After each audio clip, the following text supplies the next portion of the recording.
नमस्कार मेरे प्यारे देशवासियों, मैं मुकेश प्रसाद शर्मा सत्यदर्शी यूट्यूब चैनल में आप सबका स्वागत एवं हार्दिक अभिनंदन करता हूं।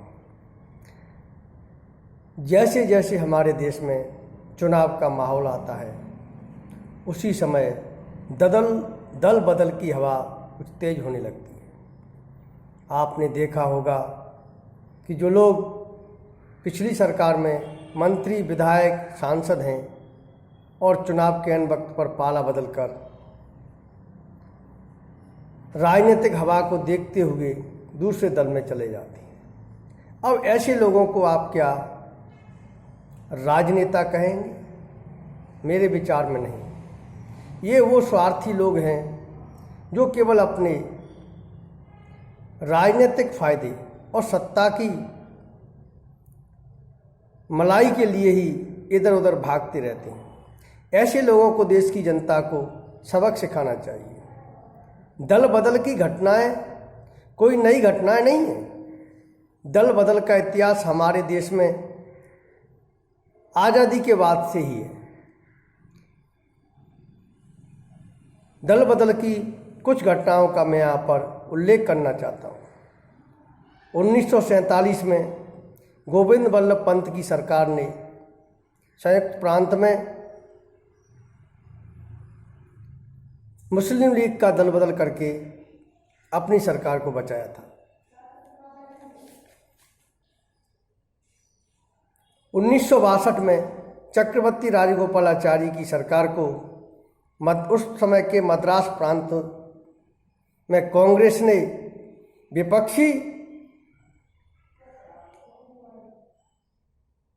विधायकों का दल बदल करवा के बचाया था। 1952 में राजस्थान में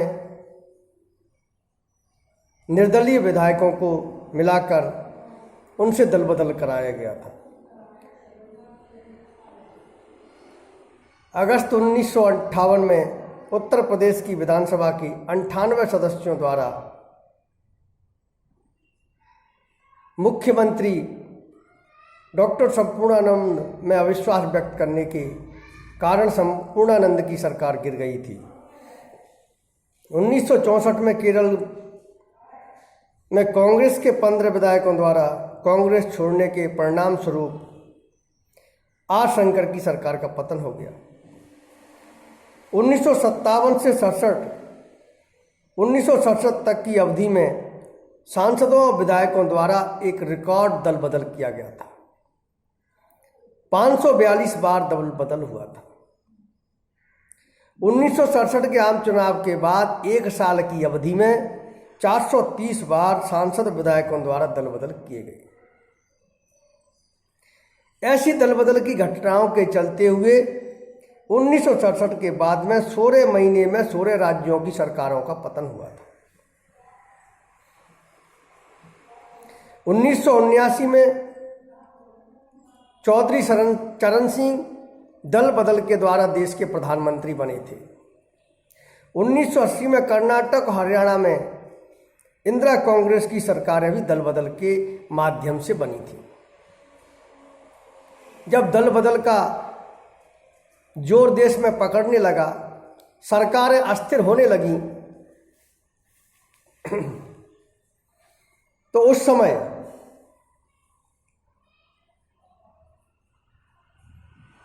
देश की विधायिका द्वारा दल बदल को रोकने के लिए कानून की आवश्यकता महसूस की गई। तो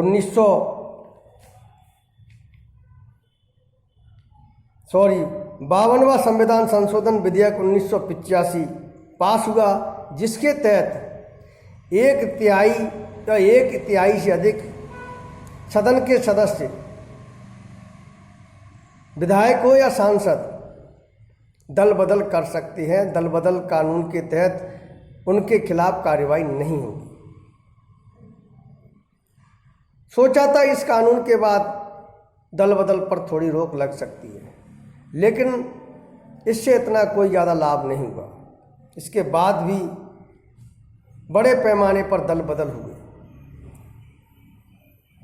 1988 में नागालैंड और मिजोरम, 1989 में कर्नाटक, 1990 में गोवा, 1990 में फिर नागालैंड, 1991 में मेघालय, 1992 में मणिपुर, 1992 में नागालैंड और 2001 में मणिपुर में दल बदल हुई और दल बदल के चलते सरकारों का पतन हुए। 1990 में दल बदल के द्वारा चंद्रशेखर देश के प्रधानमंत्री बने। इस प्रकार का इस देश की राजनीति में दल बदल का इतिहास रहा है। आपको मालूम होगा कि हमारे देश के सपूतों ने, क्रांतिकारियों ने, देशभक्तों ने आंदोलनों के द्वारा लाखों लोगों के बलिदान के बाद देश को आज़ादी मिली। लेकिन आज़ादी के बाद देश की बागडोर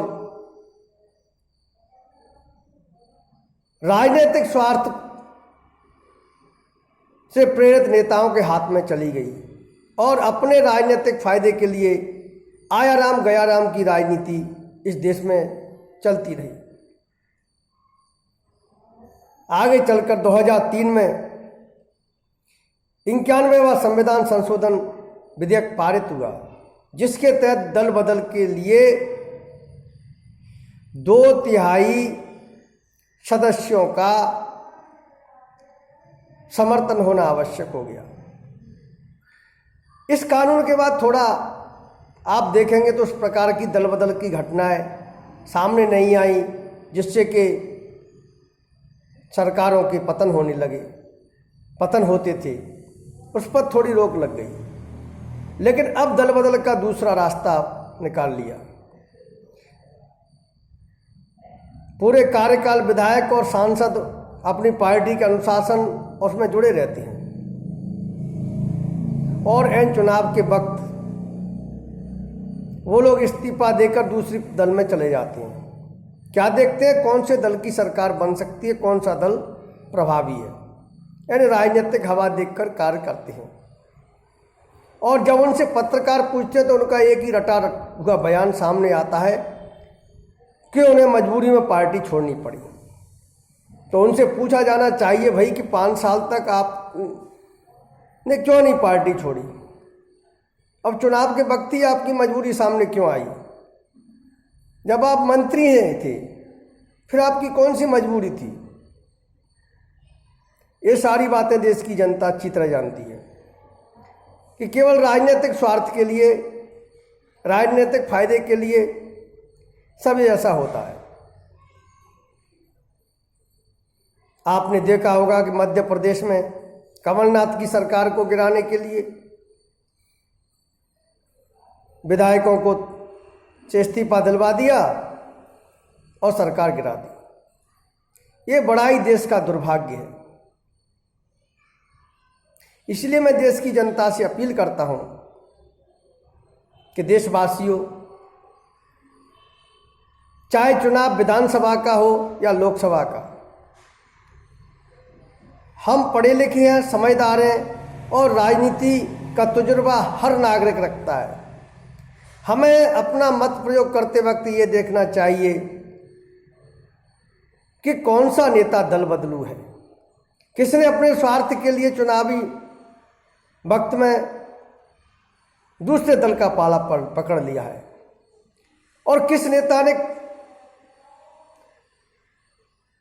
निर्वाचित सरकार को गिराने के लिए, अपने राजनीतिक हितों को साधने के लिए दूसरी पार्टी का दामन थाम लिया है। ये सारी बातें हमको देखकर चलना चाहिए और देश की जनता ऐसे स्वार्थी, मौका परस्त, दलबदलू नेताओं को सबक सिखाए, क्योंकि लोकतंत्र में जनता के पास ही अंतिम शक्ति होती है। इसलिए मैं अंत में देशवासियों से अपील करता हूं कि जो नेता दल बदल करके दूसरे दल में आते हैं उनको हराया जाए, जिससे इस बीमारी पर कुछ हद तक काबू पाया जा सके। इसी के साथ ही मैं आप लोगों से अपील करता हूँ कि आप मेरे संदेश को अधिक से अधिक लोगों तक पहुँचाएं और अधिक से अधिक देशवासियों से मेरा करबद्ध निवेदन है कि आप इन दलबदुल नेताओं को सबक सिखाएं। देश की जनता शपथ ले कि किसी भी दल बदलू को वो चुनाव में नहीं जिताएगी। इसी के साथ ही जय हिंद, जय भारत और वंदे मातरम।